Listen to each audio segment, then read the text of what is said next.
தமிழ்நாட்டின் உரிமைகள் தொடர்ந்து புறக்கணிக்கப்பட்டு வருவது பழைய கதை. ஆனால் புதிய ஆபத்து வாசலில் வந்து கதவை தட்டுகிறது. அதுவும் தொகுதி மறுவரையறை என்ற பெயரில் 2026ஆம் ஆண்டு மக்களவை தொகுதி மறுவரையறை மேற்கொள்ளப்பட உள்ளது.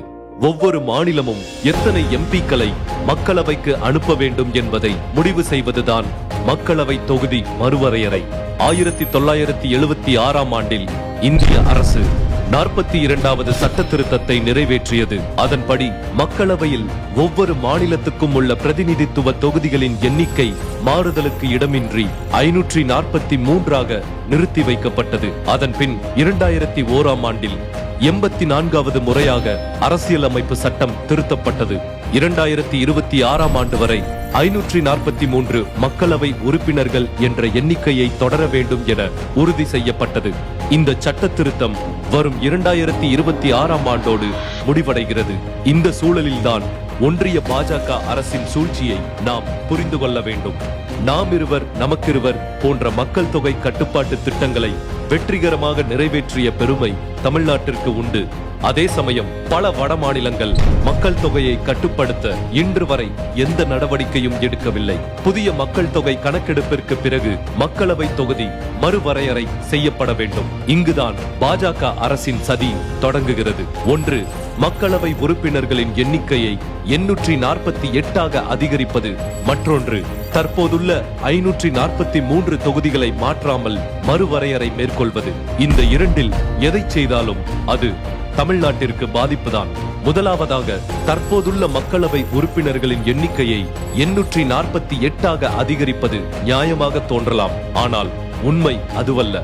மக்களவை தொகுதிகளின் எண்ணிக்கையை 848ஆக அதிகரித்தால் தமிழ்நாட்டிற்கு வெறும் 10 மக்களவை தொகுதிகளே கூடுதலாக கிடைக்கும். அதே சமயம் மக்கள் தொகை அதிகமாக இருப்பதால் உத்தரப்பிரதேசம் 63 தொகுதிகளையும், பீகார் 39 தொகுதிகளையும், ராஜஸ்தான் 25 தொகுதிகளையும் கூடுதலாக பெறும். இரண்டாவதாக, தற்போதுள்ள 543 மக்களவை தொகுதிகளை அப்படியே வைத்து தொகுதிகளை மட்டும் மறுவரையறை செய்தாலும் தமிழ்நாட்டிற்கு தான் பாதிப்பு. அப்படி செய்தால் தமிழ்நாடு 8 தொகுதிகளை இழக்கும். அதாவது 39 மக்களவை தொகுதிகளில் இருந்து 31 தொகுதிகளாக குறையும். அதே சமயம் உத்தரப்பிரதேசம் 11 மக்களவை தொகுதிகளையும், பீகார் 10 தொகுதிகளையும், ராஜஸ்தான் 6 தொகுதிகளையும் கூடுதலாக பெறும். கல்வி, மொழி உரிமை, வரி பகிர்வு, பட்ஜெட் என தமிழ்நாட்டை தொடர்ந்து புறக்கணித்து வரும் ஒன்றிய அரசின் அடுத்த நகர்வுதான் தொகுதி மறுவரையறை. இதன்படி மக்கள் தொகையை கட்டுப்படுத்தாத இந்தி பேசும் வட இந்திய மாநிலங்களுக்கு கூடுதல் தொகுதிகளை ஒதுக்கி அவர்களுக்கு அதிகாரத்தை அள்ளிக் கொடுக்க போகிறார்கள். மக்கள் தொகையை கட்டுப்படுத்திய தமிழ்நாட்டிற்கு குறைவான தொகுதிகளை கொடுத்து நம்மை அதிகாரமற்றவர்களாக, குரலற்றவர்களாக மாற்ற திட்டமிடுகிறார்கள். எந்த ஊர் நியாயம் இது? ஒட்டு மொத்தமாக தமிழ்நாட்டை புறக்கணித்து தமிழ் மக்களை சொந்த நாட்டிலேயே அகதிகளாக்க வேண்டும் என்பதே பாஜகவின் சதி திட்டம்.